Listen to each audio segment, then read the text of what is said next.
Magandang buhay mga bata!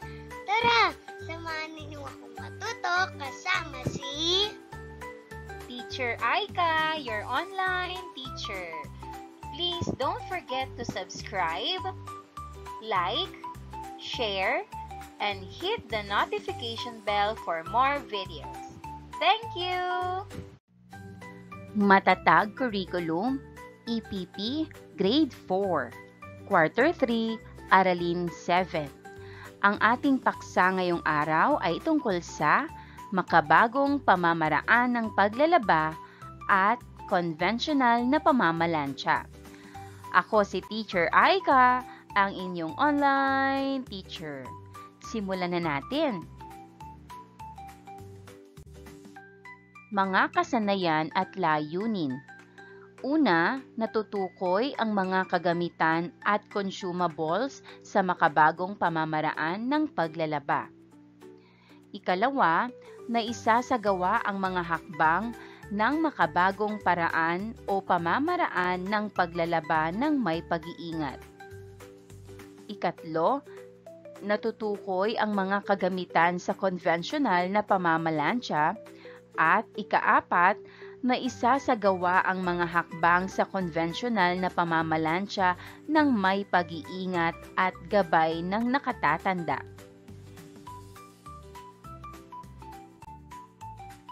Mga nilalaman. Una, mga kagamitan at consumables sa makabagong pamamaraan ng paglalaba. Ikalawa, mga hakbang sa makabagong pamamaraan ng paglalaba. Ikatlo, mga kagamitan sa konvensyonal na pamamalansya. At ikaapat, mga hakbang, pag-iingat at iba pang dapat tandaan sa konvensyonal na pamamalansya.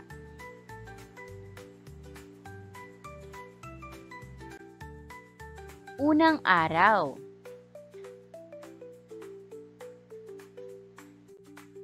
Maikling balik-aral. Tanong, tugon. Unang bahagi, ano ako? Tukuyin ang mga kagamitan at consumable sa konvensyonal na paglalaba at mga gamit nito.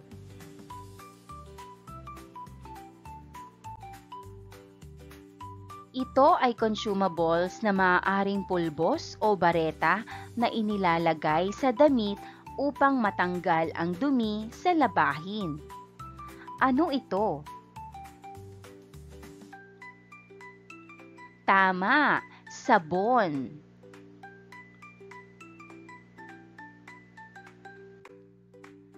Ito ay consumables na tumutulong upang matanggal ang anumang mantsa sa labahin. Ano ito? Ang sagot, bleach. Ito ay consumables na inilalagay kadalasan sa huling banlaw at nakatutulong sa pagbibigay ng bango sa mga labahin. Ano ito? Ang sagot, fabric conditioner.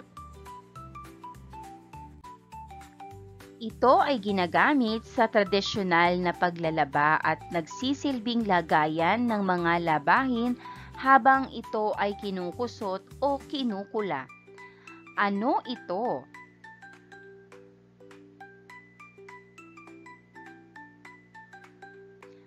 Ang sagot, palanggana.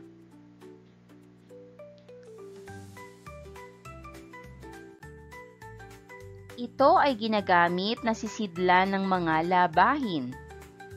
Ano ito? Ang sagot, hamper o laundry basket.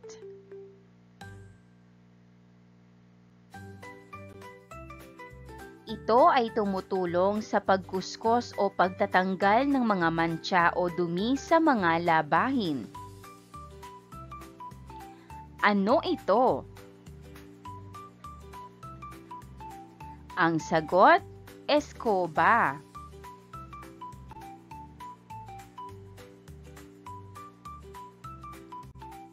Ito ay nagsisilbing sampayan ng mga damit, gaya ng polo o t-shirt upang hindi masyadong malukot. Ano ito?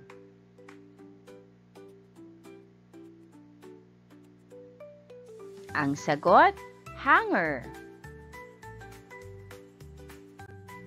Ito ay nagsisilbing pang-ipit ng mga labahin na nakasampay upang hindi malaglag ang mga ito.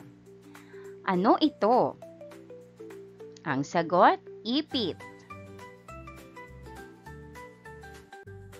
Ito ay tumutulong sa pagkukusot ng mga malalaki, mabibigat at maruruming mga labahin. Ano ito?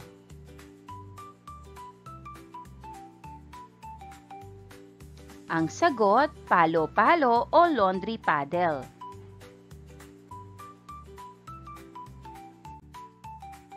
Ito ay ginagamit na patungan sa pagkukuskos ng mga labahin o pagpapalo-palo ng mga maruruming labahin.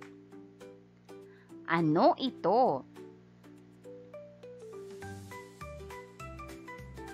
Ang sagot, washing board.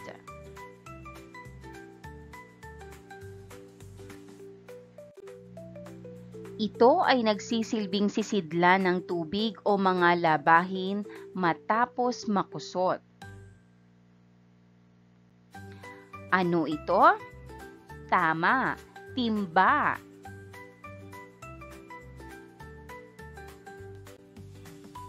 Dumako na tayo sa paglinang sa kahalagahan sa pagkatuto sa aralin.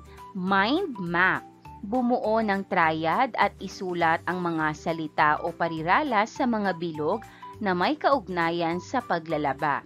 Sagutin ang mga sumusunod na mga tanong. Paglalaba gamit ang washing machine. Ano ang unang salita na pumapasok sa inyong isip? Narito ang maaaring sagot. Sampayan, sabong panlaba, fabric conditioner, dekuryente, mabilis, dryer, ipit, stain remover, at laundry basket. Maaari ka pang magdagdag ng iba pa. Narito naman ang gabay na tanong. Una, nakaranas ka na bang maglaba gamit ang washing machine?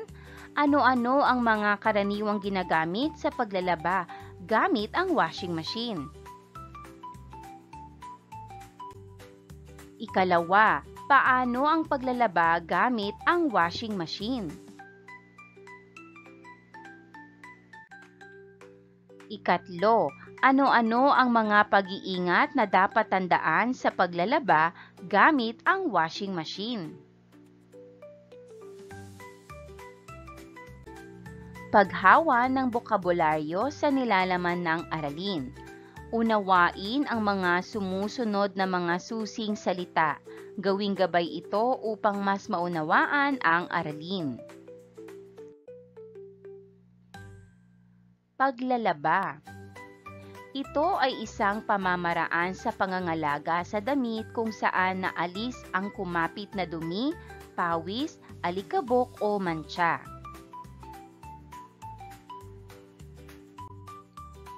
Mantsa. Ito ay isang uri ng dumi na kumakapit sa damit gaya ng putik, tsokolate, chewing gum, tinta, kalawang, kape, kandila, ihi, pintura, dugo, mantika, sirup, amag, at iba pa. Conventional o tradisyonal na paglalaba. Ito ay isang pamamaraan ng paglalaba kung saan ginagamit ang mga kamay sa pagkusot, pagbanlaw at pagpilipit ng mga labahin. Hypoallergenic. Ito ay nagsisilbing sukatan na ang isang produkto gaya ng sabon ay hindi nakakapagdulot ng allergy sa kamay.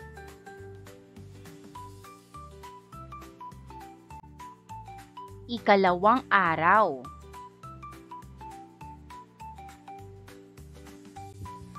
Kaugnay na paksa bilang isa. Mga hakbang sa paglalaba gamit ang washing machine. Ikalawang bahagi, pagtatala. Ibigay ang mga kagamitan at consumables na ginagamit sa tradisyonal na paglalaba at paglalaba gamit ang washing machine. Sagutin natin, mga kagamitan at consumables sa tradisyonal na paglalaba. Kagamitan, batya o planggana, panggiling o washboard, tabo, palanggana para sa banlawan, sampayan at sipit. Consumables, sabong panlaba, bar soap o powder, fabric conditioner, bleach kung kinakailangan. Mga kagamitan at consumable sa paglalaba gamit ang washing machine.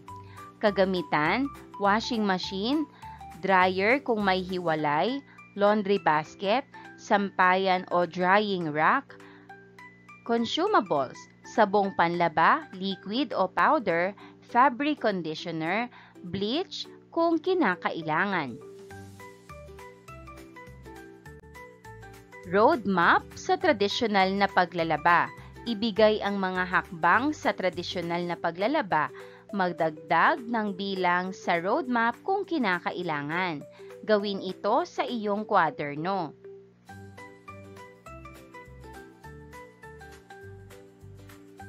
Roadmap sa paglalaba gamit ang washing machine. Ibigay ang mga hakbang sa paglalaba gamit ang washing machine. Magdagdag ng bilang sa roadmap kung kinakailangan.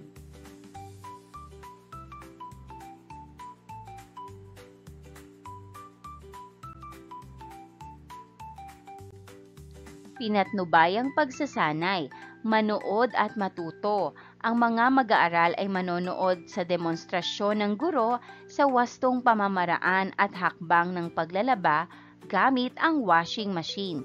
Habang nanonood ang mga mag-aaral, sila ay kinakailangang magtala upang matuto at maghahanda para sa pagbabalik, pagpapakita o return demonstration. Pagkatapos ng demonstrasyon, isa-isahin ng mga mag-aaral ang tamang pamamaraan at mga dapat tandaan sa paglalaba gamit ang washing machine. Basahin natin at unawain. Una, paghahanda. Ihanda ang mga gamit na gagamitin sa paglalaba. Number 2, paghihiwalay.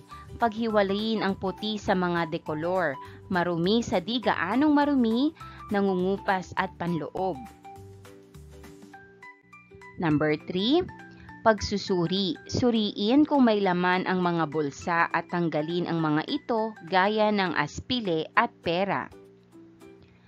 Number 4, pag-aayos ng zipper at tali. Isara ang zipper ng anumang damit at ayusin ang tali ng damit upang hindi magkabuhol-buhol. Number 5, paglalagay ng tubig. Lagyan ng tubig ang washing machine ayon sa dami ng labahin. Number 6, paglalagay ng sabon. Lagyan ng tama at dami ng sabong pang washing machine ayon sa dami ng labahin. Number 7, paglalagay ng damit. Ilagay ang damit na lalabhan sa washing machine. Paalala, iwasan ang sobrang dami ng labahin na ilalagay para hindi ma-overload. Ibabad ang mga puting damit kung kinakailangan bago isalang sa washing machine.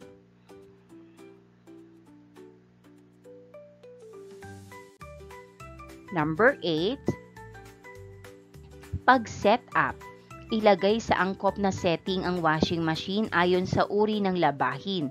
Paalala, tiyaking hindi basa ang kamay bago isaksak ang washing machine. Number 9, pagbabanlaw. Banlawan ng 3 beses or higit pa ang mga damit upang mawala ang bula. Kung nais, gumamit ng fabric conditioner. Ilagay ito sa huling banlaw. Paalala, gawing kapaki-pakinabang ang pinagbanlawan. Itapon ang pinagbanlawan na naglalaman ng maraming bleach sa tamang lugar.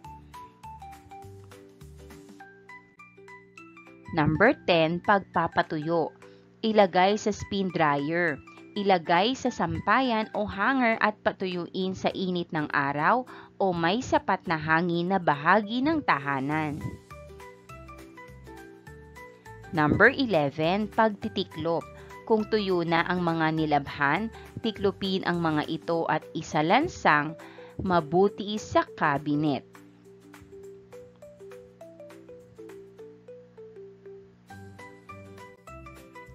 Paglalapat at pag-uugnay. Laba, linis, labango.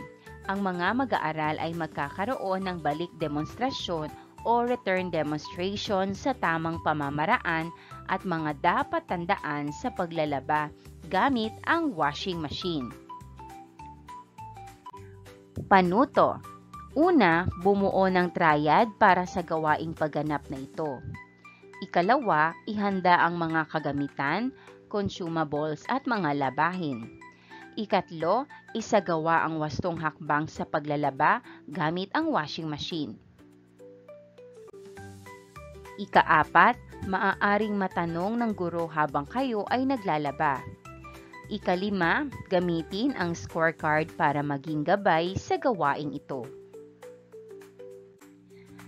Narito ang scorecard na magiging gabay ninyo sa pagbibigay ng puntos ng guro. Lagyan lamang ng check kung nagawa at X naman kung hindi.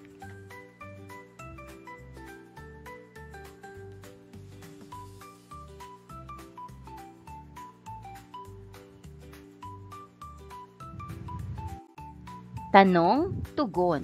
Sagutin ang mga sumusunod na tanong. Una, bakit mayroon tayong iba't ibang pamamaraan sa paglalaba? Ikalawa, sino sa miyembro ng pamilya ang namamahala sa paglalaba? Bakit? Ikatlo, ano-ano ang mga dapat tandaan sa paglalaba gamit ang washing machine?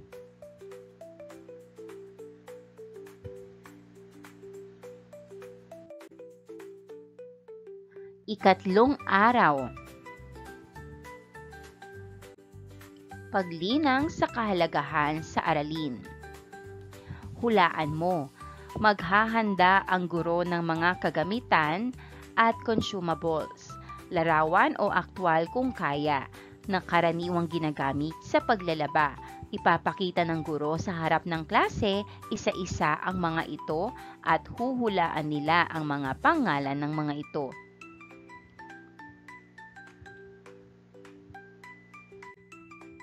Tanong, tugon. Una, paano natin mapapangalagaan ang ating mga damit pagkatapos labhan?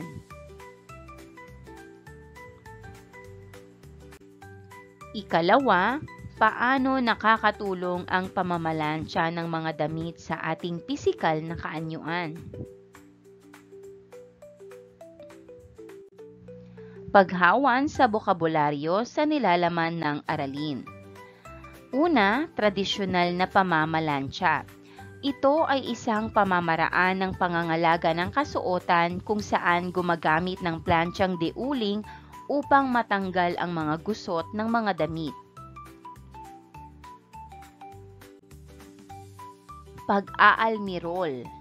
Ito ay isang pamamaraan ng pangangalaga ng kasuotan kung saan gumagamit ng gawgaw upang mapanatili ng kintab ng mga damit, lalo na ang mga pantalon. Magkaroon muna tayo ng isang pagbabalik-aral. Ano ang tamang hakbang sa tradisyonal na paglalaba? Subukan natin paghambingin at ikumpara ang tradisyonal na paglalaba sa paglalaba gamit ang washing machine sa pamamagitan ng Venn diagram. Isulat sa magkabila ang pagkakaiba at sa gitna naman ang pagkakapareho. Gawin ito sa iyong kwaderno. Tanong-tugon, may pagkakapareha ba ang tradisyonal na paglalaba sa makabagong pamamaraan ng paglalaba? Ano-ano ang mga ito? Number 2, may pagkakaiba ba ang tradisyonal na paglalaba sa makabagong pamamaraan ng paglalaba? Ano-ano ang mga ito? Number 3, sa palagay mo, ano-ano ang mga hakbang sa paglalaba gamit ang washing machine? Kaugnay na paksa bilang 3, mga kagamitan na ginagamit sa tradisyonal na pamamalansya. Pagproseso ng pag-unawa. Hula mo, sagot ko. Ipapakita ang mga kagamitan gaya ng larawan o aktwal kung kaya na ginagamit sa tradisyonal na pamamalansya. Tutukuyin ito ng mga mag-aaral. Pinatnubayang pagsasanay. Gallery walk. Gumawa ng 4 na istasyon kung saan ilalagay ang piling mga kagamitan sa pamamalansya. Igrupo ang mga mag-aaral sa triad at bigyan ng kopya ng sagutang papel ang bawat grupo. Bigyan sila ng sapat na oras para mapuntahan ang 5 istasyon. Muli nilang tutukuyin, iguguhit at ibibigay ang mga gamit ng iba't ibang kagamitan sa pamamalansya. Pagkatapos ng gallery walk na ito, pipili ang guro ng isang miyembro sa bawat triad. Ang mag-aaral na ito ay magsisilbing eksperto. Siya ang magbibigay ng isang kagamitan o consumable, maglalarawan at magbibigay ng gamit nito. Narito ang gamit sa tradisyonal o konvensyonal na pamamalansya.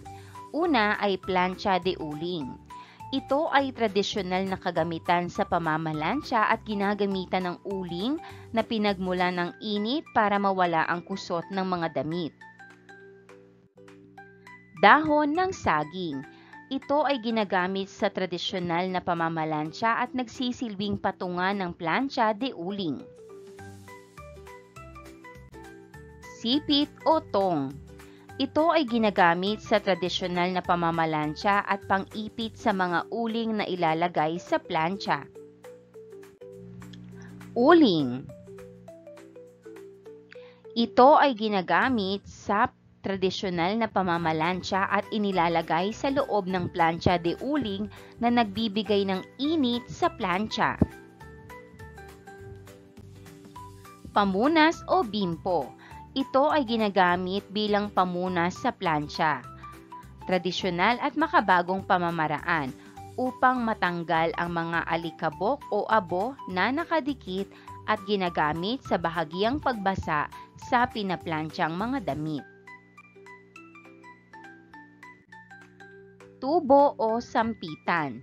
Ito ay ginagamit sa tradisyonal na pamamalansya na karaniwang gawa sa kawayan o bakal at nagsisilbing blowgun o panghipan sa baga upang hindi kumalat ang mga abo sa mga damit.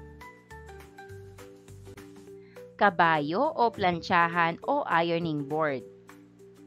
Ito ay ginagamit sa tradisyonal o makabagong pamamaraan ng pamamalansya at nagsisilbing patungan ng mga damit habang isinasagawa ang pamamalansya.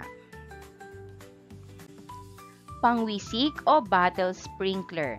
Ito ay makabagong kagamitan sa pamamalansya at sisidla ng mga purong tubig o may halong fabric conditioner para bahagyang mabasa ang pinaplanchang damit. Hanger. Ito ay nagsisilbing sampayan ng mga damit panlabas gaya ng polo, t-shirt o blusa pagkatapos maplantsa ang mga ito. Ipit. Ito ay nagsisilbing pang-ipit ng mga damit na naplantsa na karaniwang nilalagay sa hanger. Tanong-tugon, bakit kailangang alamin ang mga kagamitan na karaniwang ginagamit sa pamamalansya? Paglalapat at pag-uugnay, pagtapat-tapatin, tukuyin ang kagamitan sa hanay B na inilalarawan sa hanay A. Ilagay ang letra ng iyong sagot bago ang bilang. Narito ang mga pagpipilian. A. Plantsyang deuling. B. Pangwisik. C. Hanger. D. Makabagong plantsa. E. Kabayo. F. Sipit. G. Dahon ng saging. H. Ipit. I. Uling. J. Sampitan. O K. Bimpo.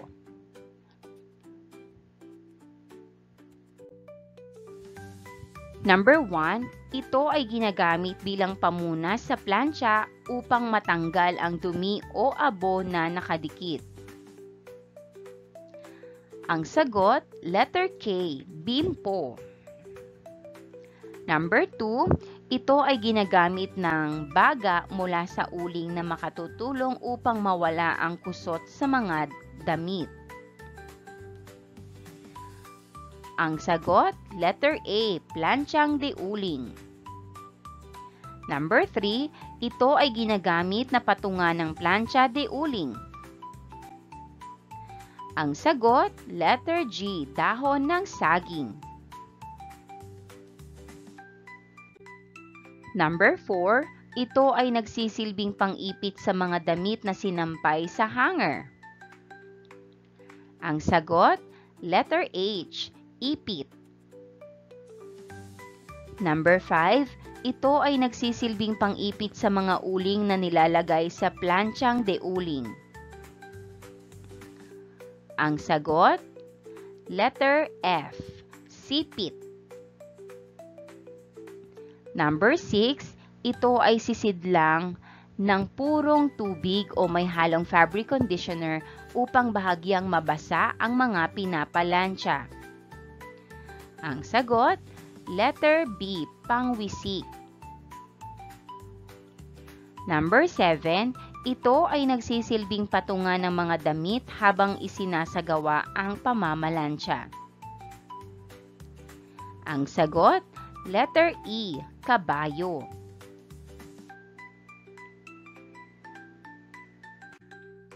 Number 8, ito ay dekuryente na kadalasang ginagamit sa makabagong pamamaraan ng pamamalansya.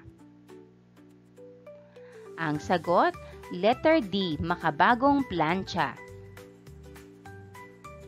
Number 9, ito ay nagsisilbing sampayan ng mga damit upang mapanatili ang pagkakaayos nito pagkatapos plantsahin. Ang sagot, letter C, hanger. At number 10, ito ay ginagamit sa tradisyonal na pamamalansya na nagbibigay init sa plantsa para matanggal ang kusot. Ang sagot, letter I, uling.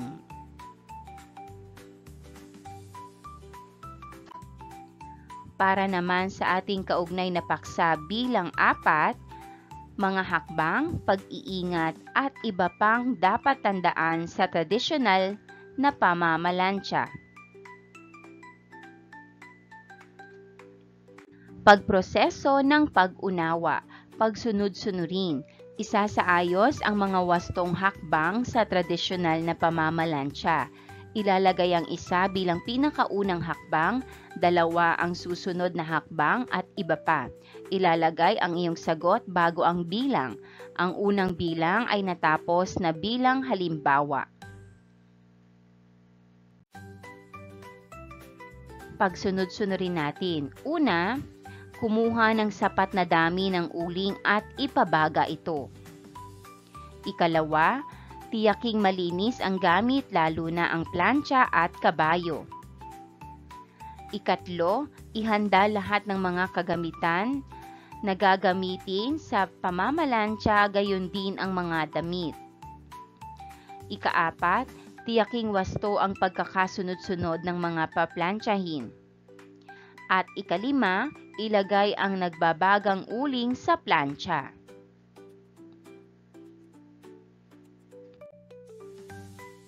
Ika-6, bahagyang basain ang mga damit. Ika-7, plantsahin ng kwelyo at isunod ang manggas, harap at likod ng damit. Ika-8, sundan ng pleats at linya ng mga damit. Ika-9, iligpit ang mga kagamitan pagkatapos mamalansya. At ika-10, ilagay sa hanger ang mga damit o tiklopin bago ilagay sa cabinet. Tanong-tugon, ano-ano sa palagay mo ang mga hakbang sa wastong pamamalansya? Ika-2, ano-ano ang mga pag-iingat o mga dapat tandaan sa pamamalansya? Ika-4 na araw. Pinatnubayang pagsasanay. Manood at matuto. Ang mga mag-aaral ay manonood sa demonstrasyon ng guro sa wastong hakbang na tradisyonal na pamamalansya. Habang nanonood ang mga mag-aaral, sila ay kinakailangang magtala upang matuto at maghahanda para sa balik demonstrasyon.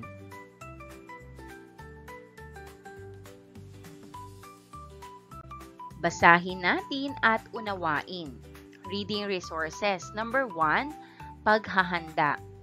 Ihanda ang mga kagamitan na gagamitin at mga damit na paplantsahin. Number 2, pagtiyak ng kalinisan. Punasan ng bimpo ang plancha de uling upang matanggal ang abo o alikabok na nakadikit, gayon din ang kabayo at iba pang mga gamit.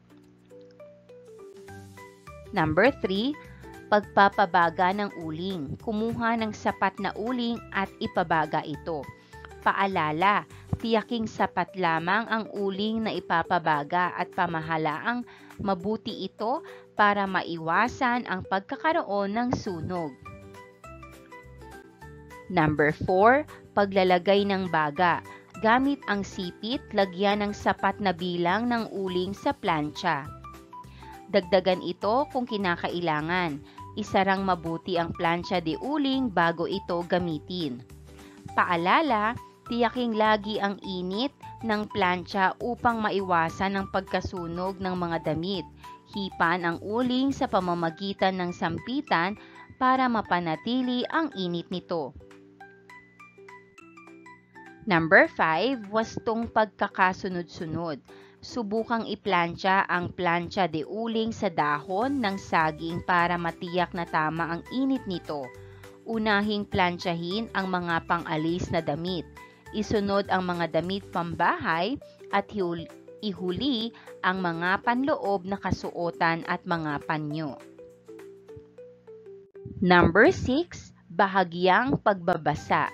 Bahagyang basain ang mga pinaplansyang damit gamit ang bimpo o pangwisik upang madaling matanggal ang gusot nito.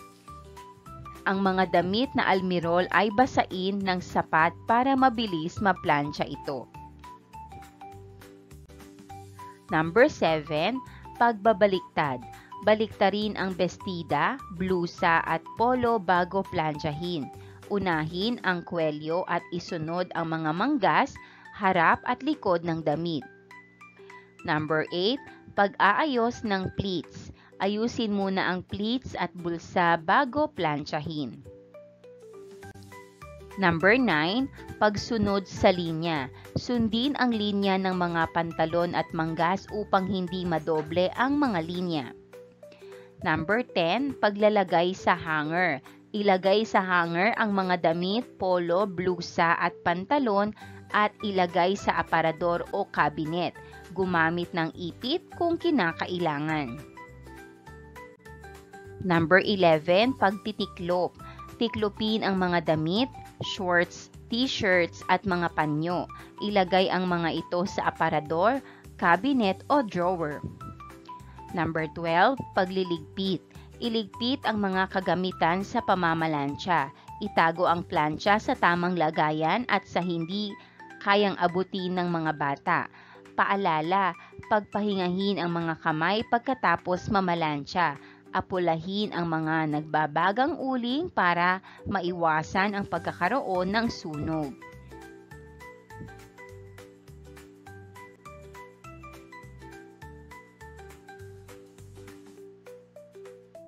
Paglalapat at pag-uugnay, isagawa natin. Ang mga mag-aaral ay magkakaroon ng balik demonstrasyon upang maipakita ang mga hakbang, pag-iingat at iba pang dapat tandaan sa tradisyonal na pamamalansya. Panuto. Una, bumuo ng triad para sa gawaing ito. Ikalawa, ihanda ang mga kagamitan at damit na paplantsahin. Ikatlo, isagawa ang wastong hakbang, pag-iingat at iba pang dapat tandaan sa tradisyonal na pamamalansya. Ikaapat, maghanda sapagkat maaaring matanong ng guro hinggil sa gawain. At ikalima, gamitin ang scorecard para maging gabay sa gawaing ito. Narito ang scorecard. Lagyan ng check kung nagawa mo ang bawat katangian at X naman kung hindi.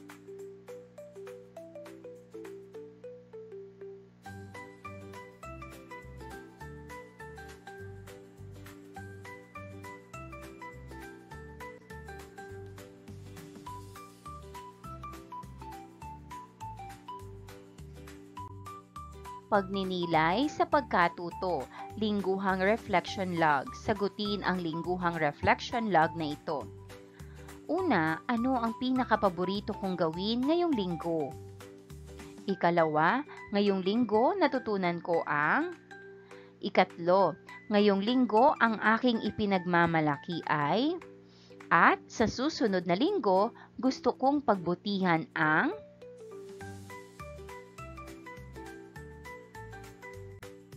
Para naman sa ating pagsusulit, unang parte ay tanong-tugon. Sagutin ang mga sumusunod na tanong.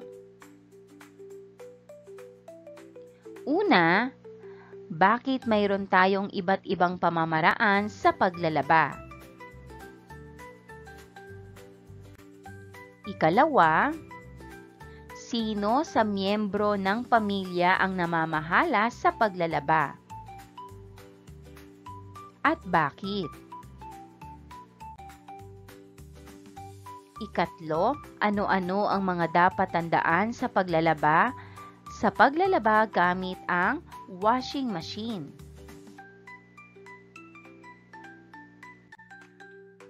Sino ako?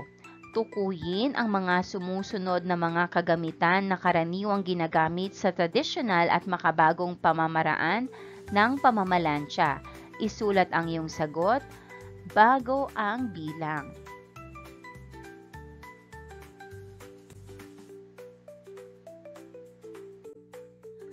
Number 1, ito ay karaniwang ginagamit sa tradisyonal na pamamalansya kung saan gumagamit ng uling para uminit. Ano ito? Ang sagot, plancha de uling.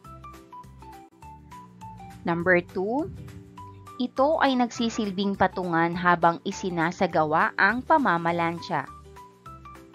Ang sagot, kabayo o ironing board. Number 3, ito ay ginagamit na sampayan ng mga damit para mapanatili ang ayos nito pagkatapos itong plantsahin. Ang sagot, hanger. Number 4, ito ay ginagamit upang bahagyang mabasa ang mga pinaplantsa. Ang sagot, pangwisik. Number 5, ito ay karaniwang ginagamit sa tradisyonal na pamamalansya kung saan dito ipinapatong ang plantsyang de uling. Ang sagot, dahon ng saging. Number 6, ito ay dekuryenteng kagamitan sa makabagong pamamaraan ng pamamalansya. Ang sagot, plancha. Number 7, ito ay ginagamit na pang-ipit ng mga nagbabagang uling patungo sa plancha de uling. Ang sagot, sipit.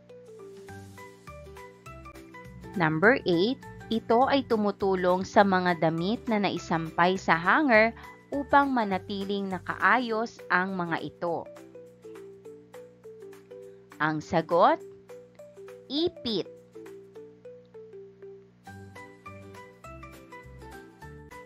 Number 9, ito ay pinagmumula ng init sa tradisyonal na pamamalansya. Ang sagot ay uling.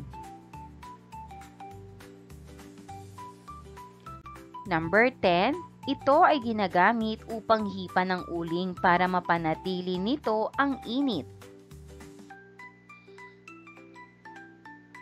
Ang sagot, sampitan. Mahusay! And that wraps up today's lesson.